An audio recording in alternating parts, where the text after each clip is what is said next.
Have you ever wanted to know about something that you weren't supposed to know? Some people are very smart with computers.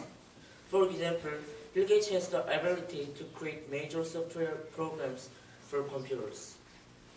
Some people know how to make computer viruses, while others are able to retrieve private information from computers. This is known as hacking. A young American named Jonathan Joseph James was a hacker who was the first juvenile incarcerated for cybercrime in the United States. Hello everyone, my name is Chad. My speech today is about Jonathan James, who was one of the best hackers in the world. Between August 23, 1999 and October 27, 1999, James committed a series of intrusions into various systems. He got into various systems, such as the computer of the Defense Threat Reduction Agency, which is a division of the United States Department of Defense.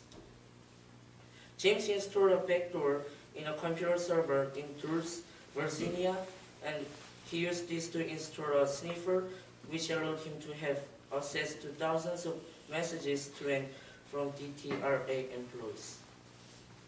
The software he obtained was the International Space Station's source code.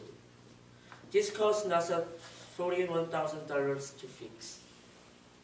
When police found out what James had done, his house was raided by agents from the Department of Defense, NASA and local office on January 26, 2000. He agreed to plead guilty to the count of juvenile delinquency in exchange for a lenient sentence. He was not allowed to use the computer for fun or on his own time. He was also given 6 months house arrest and probation until the age of 21.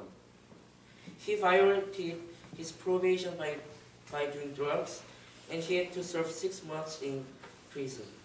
Later on, James was investigated in 2007 because a department chain TJX had their computer systems hacked. This intrusion release credit was friends with some of the hackers involved, but they discovered he had no connection to the intrusion.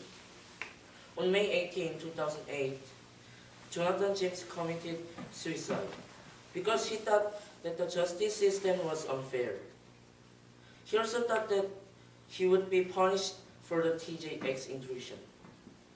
In his suicide note, he wrote, I honestly had nothing to do with TJX. I have no faith in the justice system. Perhaps my actions today.